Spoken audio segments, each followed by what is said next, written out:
Hello everyone, welcome back to my YouTube channel सिवाई competition classes. आज की इस क्लास में हम आपसे डिस्कस करेंगे मोस्ट इम्पॉर्टेंट टॉपिक जो कि है यूपी पीजीटी वैकेंसी। जैसे कि हम बात करें तो यूपी में पीजीटी और टीजीटी दोनों की वैकेंसी आ चुकी है। अगर आप भी आवेदन करने की इच्छुक हैं तो आप लोग जल्द से जल्द आवेदन ज़रूर कीजिए। काफ़ी अच्छी वैकेंसीज आई हुई हैं, तो आप अपने सब्जेक्ट के अनुसार टोटल नंबर आप पोस्ट देख सकते हैं और उसके लिए आवेदन कर सकते हैं। इसके साथ साथ अगर आप यूपी पीजीटी केमिस्ट्री की प्रिपरेशन करना चाहते हैं तो हमारे चैनल पे यूपी पीजीटी केमिस्ट्री की आपको सारी प्रीवियस ईयर पेपर मिलेंगे। इसके साथ साथ आपको फ्री लाइव क्लास अभी मिल रही है। अभी आपका पेड कोर्स स्टार्ट नहीं हुआ, जब तक फ्री लाइव क्लास चल रही है सभी लोग उसका ज़रूर लाभ उठाएं। तो यहाँ पे हम डिस्कस करेंगे जो भी पीजीटी की वैकेंसी आई है, किस सब्जेक्ट में कितना पोस्ट है, ऑनलाइन आवेदन आप कैसे कर सकते हैं, सारी चीज़ों की डिटेल आज की इस क्लास में हम आपसे डिस्कस करेंगे। तो सबसे पहले आप देखिए विज्ञापन संख्या यहाँ पे दिया हुआ है प्रवक्ता के लिए। ऑनलाइन अगर हम आवेदन करने की बात करें, स्टार्ट होने की बात करें तो 9 जून से ही स्टार्ट है। ऑनलाइन शुल्क जमा करने हेतु प्रारंभिक जो तिथि है 9 जून से वो भी स्टार्ट है। अंतिम तिथि क्या है, 3 जुलाई है। और ऑनलाइन शुल्क जमा करने की अंतिम तिथि क्या है, 6 जुलाई है। और इसके साथ साथ ऑनलाइन आवेदन सबमिट करने की जो अंतिम तिथि है वो 9 जुलाई है। तो 9 जुलाई को आपका लास्ट अटेम्प्ट होगा इसको फिलअप करने का। तो यहाँ पे हम देखेंगे क्या क्या आपके विषय कॉम्बिनेशन है, इन सारी चीज़ों के बारे में देखेंगे। तो यहाँ पे आप महत्वपूर्ण निर्देश दिया गया है, तो सारे महत्वपूर्ण निर्देश आप लोग ध्यान से पढ़ेंगे। आवेदन करने से पश्चात आप एक बार नोटिफिकेशन को जरूर पढ़ें कि नोटिफिकेशन में पूछा गया है क्या होना चाहिए, सारी चीज़ों को आप ध्यान से जरूर देखें। लिखित परीक्षा में ऋणात्मक अंकन नहीं, यानी माइनस मार्किंग यूपी पीजीटी की एग्जामिनेशन में माइनस मार्किंग का भी कोई प्रावधान नहीं है। किसी भी आरक्षण का लाभ उत्तर प्रदेश के निवासी के लिए अनुमान है। आर्थिक रूप से कमजोर ईडब्ल्यूएस के अभ्यर्थी हुए 10% आरक्षण का प्रावधान है इनके लिए, यानी 10% आरक्षण मिलेगा। अगला देखेंगे अभ्यर्थी प्रत्येक प्रकार से पूर्ण आवेदन इसके सापेक्ष शुल्क जमा करने के पश्चात आवेदन सबमिट करने की अंतिम तिथि 9 जुलाई तक ऑनलाइन सबमिशन करना सुनिश्चित करें। निर्धारित तिथि के पश्चात कोई भी आवेदन स्वीकार नहीं होगा, यानी कोई भी आपको हार्ड कॉपी बोर्ड को भेजने की आवश्यकता भी नहीं है। अगला देखेंगे कोई भी संशोधन नहीं किया जाएगा, इसीलिए आपने जितना जो भी फॉर्म है उसको बहुत सावधानी से भरें। ये सारे इंपॉर्टेंट निर्देश दिए गए हैं, आप वीडियो को पॉज करके सारे नोटिफिकेशन ध्यान से पढ़ सकते हैं कि कैसे आप क्लिक करेंगे। यहाँ पे ऑनलाइन जब भी आवेदन करेंगे तो स्टेप क्या होगा, सबसे पहला स्टेप है कैंडिडेट रजिस्ट्रेशन। आपको अपना रजिस्ट्रेशन करना होगा। दूसरे स्टेप में आपको फी पेमेंट करना होगा। और तीसरा जो स्टेप होगा, लास्ट स्टेप होगा, वो क्या होगा, फॉर्म सबमिशन का, यानी कैंडिडेट रजिस्ट्रेशन, फी पेमेंट और फॉर्म सबमिशन, ये तीनों स्टेप आपको करने होंगे। कैसे आप प्रथम स्टेप करेंगे, प्रथम स्टेप करेंगे, ये सारी चीज़ें आप भरेंगे। दूसरा स्टेप कैसे करेंगे, तीसरा स्टेप कैसे करेंगे, यहाँ पे डिटेल आपका दिया हुआ है।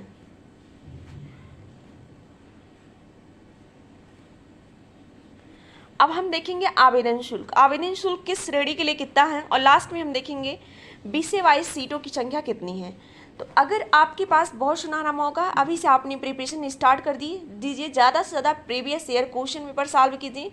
आप अभी से प्रीवियस ईयर क्वेश्चन पेपर देखिए और उसको खुद से सॉल्व करने का प्रयास कीजिए। प्रीवियस ईयर क्वेश्चन पेपर से आपको अंदाज़ा लग जाता है कि किस अनुसार से आपकी एग्जामिनेशन में क्वेश्चन आएंगे। तो अनारक्षित श्रेणी देखेंगे, सामान्य वर्ग के लिए जो आवेदन शुल्क है 700 है, ऑनलाइन प्रक्रिया शुल्क 50 रुपये है, यानी 750 लगेगा आपको सामान्य के लिए। ईडब्ल्यूएस अगर कैटेगरीज में है तो आपको 650 लगेगा। अन्य पिछड़ा वर्ग में है तो 70 से 50 लगेगा। अनुसूचित जात में है तो 450 लगेगा। अनुसूचित जनजात है तो 250 लगेगा। इस सारी श्रेणी के लिए अलग अलग आवेदन शुल्क दिए गए हैं, आप यहाँ पे देख सकते हैं। फोटो का साइज कैसा होना चाहिए, कैसे आप स्कैन करेंगे, ये सारी चीज़ें यहाँ पे गिवन है। सारी सूचनाएं आप ध्यान से पढ़ें तभी आप आवेदन करें। अगला देखेंगे रिक्त पद। तो रिक्त पदों की संख्या बालक और बालिका वर्ग में कितना है, ये सारी रिक्त पदों की संख्या विषय वाइज दी गई है। अर्हता की तिथि 1 जुलाई 2022 को आपकी आयु 21 वर्ष से कम ना हो। शैक्षिक योग्यता क्या है, इसके लिए दिया है, यहाँ पे दिया है। आरक्षण किसको किसको मिलेगा, आरक्षण उसी को मिलेगा जो उत्तर प्रदेश के निवासी होंगे। उत्तर प्रदेश के निवासी होंगे, भूतपूर्व सैनिक के लिए कुछ आरक्षण है, तो सारे के लिए कुछ ना कुछ आरक्षण है। यहाँ पे सारे आरक्षण दिए हुए हैं, ये सारा आप देख सकते हैं। परीक्षा केंद्र कहाँ बनता है? जनरली सभी जनपद मुख्यालयों पर ही केंद्रों का निर्धारण किया जाएगा। अभ्यर्थी को कोई भी परीक्षा केंद्र आवंटित किया जा सकता है। परीक्षा केंद्र समय सारणी और अनुक्रमांक की सूचना यथासमय दी जाएगी।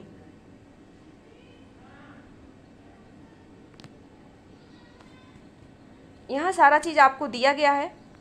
भर्ती प्रक्रिया कैसे होगी, लिखित परीक्षा के पीजीटी में आपका इंटरव्यू भी होता है। एक चीज आप लोग यहाँ से याद रखेंगे, अगर आप पीजीटी के लिए हैं तो आपको क्या करना होगा? इंटरव्यू देना होगा।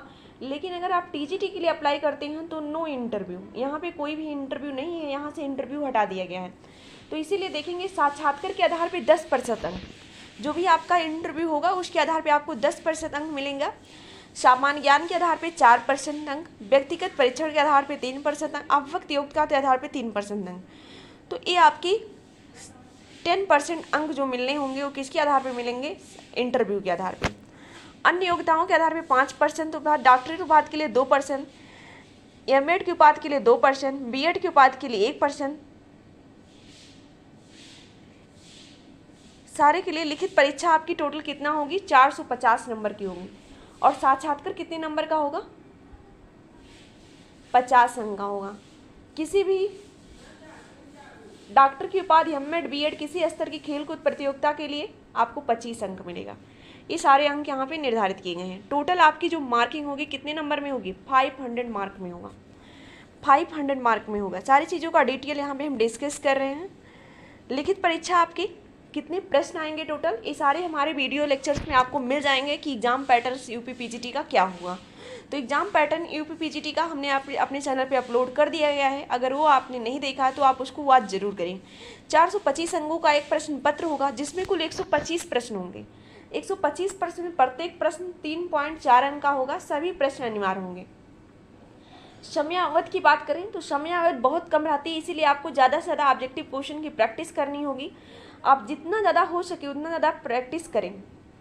तो 2 घंटे का आपको टाइमिंग मिलता है यूपी पीजीटी केमिस्ट्री में, यानी आपको 120 मिनट में 125 प्रश्न करने होते हैं। 120 मिनट में 125 प्रश्न करने होते हैं, इसीलिए आपको ज़रूरी है कि ज़्यादा से ज़्यादा आप प्रैक्टिस करें। सभी प्रश्न एमसीक्यू टाइप होते हैं, मल्टीपल चॉइस क्वेश्चन होते हैं। प्रत्येक उत्तर के लिए 4 विकल्प दिए जाएंगे, जिसको आपको एक विकल्प भरना होगा, वो भी ब्लैक पेन से भरना होगा। अब साक्षात्कार हेतु कैसे पैनल बनता है, इन सारी चीज़ों के बारे में यहाँ पे डिस्कस किया गया है। यहाँ पे अभ्यर्थियों को कुछ निर्देश दिया गया है, इस निर्देशों को आप ध्यानपूर्वक अध्ययन करें। अगर आप महिला हैं, अभ्यर्थी हैं, तो आप बालक वर्ग के लिए और बालिका वर्ग के लिए दोनों में कर सकते हैं। लेकिन कोई पुरुष किसी बालिका संस्था में किसी अध्यापक के पद पर नियुक्त के लिए प्राप्त नहीं होगा, परंतु यह बात संगीत विषय के लिए किसी नेत्रहीन अभ्यर्थी हेतु लागू नहीं होता है। तो बालिकाओं के लिए 2 अवसर है कि आप महिला जो बालक विद्यालय होता है उसमें भी चयनित हो सकती हैं, बालिका विद्यालय में भी चयनित हो सकती हैं। लेकिन आवेदन आपको केवल एक ही विषय में करना होगा, या तो बालक वर्ग में करें या तो बालिका वर्ग में करें। यहाँ सारे इंपॉर्टेंट पॉइंट दिए गए हैं, इन सारे इंपॉर्टेंट पॉइंट को आप ध्यान से पढ़ लेंगे आवेदन करने से समय। सारे पॉइंट हम यहाँ पे शो हो रहा है स्क्रीन पे, आप वीडियो को पॉज करके सारे पॉइंट देख सकते हैं। जो पॉइंट इंपॉर्टेंट रहेगा उसका डिस्कशन हम कर देंगे कि कौन कौन से पॉइंट इंपॉर्टेंट हैं। आप अभी से अपनी प्रिपरेशन स्टार्ट कर दीजिए। अब यहाँ पे हम देखेंगे कुछ जो इम्पोर्टेंट पॉइंट्स हैं, यानी किस विषय में कितनी पोस्ट है। सबसे ज़्यादा ज़रूरी यही है। आपने विषय में देखें तो अगर हम बात करें नागरिक शास्त्र के लिए, तो बालक वर्ग में इसमें जनरल में 14 सीट है 14, ओबीसी में 7, एससी में 9, एसटी में 0 सीट है, यानी टोटल सीट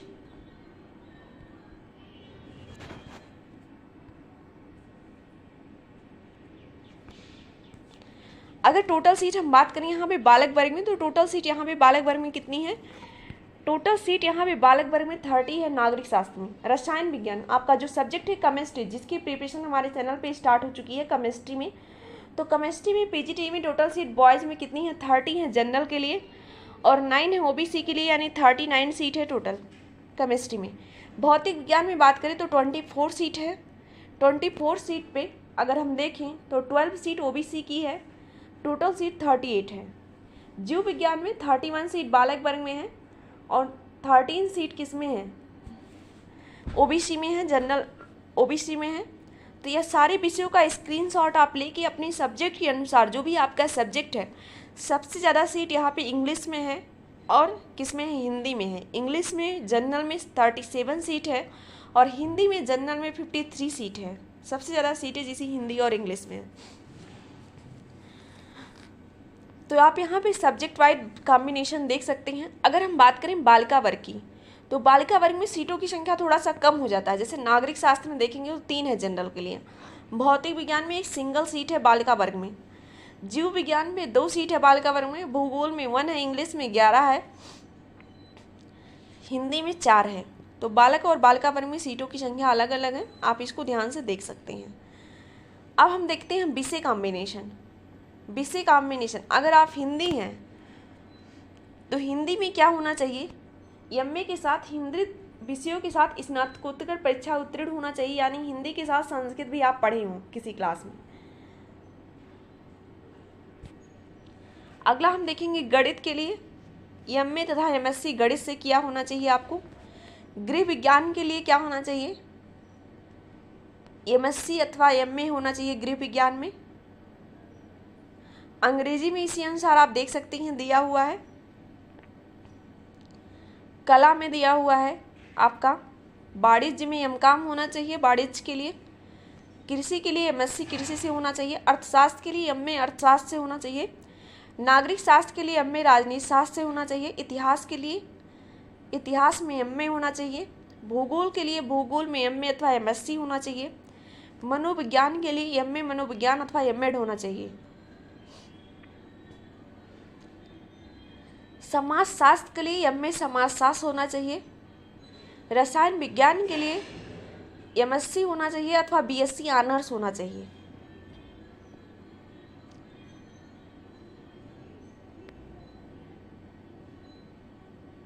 ये सारे विषय कॉम्बिनेशन यहाँ पे दिए गए हैं। तो विषय कॉम्बिनेशन काफ़ी ज़्यादा ज़रूरी है। आप देखेंगे विषय कॉम्बिनेशन आप एक बार देख लीजिए और अपने सब्जेक्ट के अनुसार अपने सीटों की संख्या देख लीजिए, बालक वर्ग में ज़्यादा है कि बालिका वर्ग में ज़्यादा है, इन सारी चीज़ों के बारे में देख लीजिए। तो ये तो आपकी पीजीटी की वैकेंसी है जो कि आ गई है। अभी से आप लोग अपनी प्रिपरेशन स्टार्ट कर दीजिए। अगर आपको इस आवेदन से संबंधित और कोई डाउट्स है तो आप हमें ज़रूर कमेंट करें।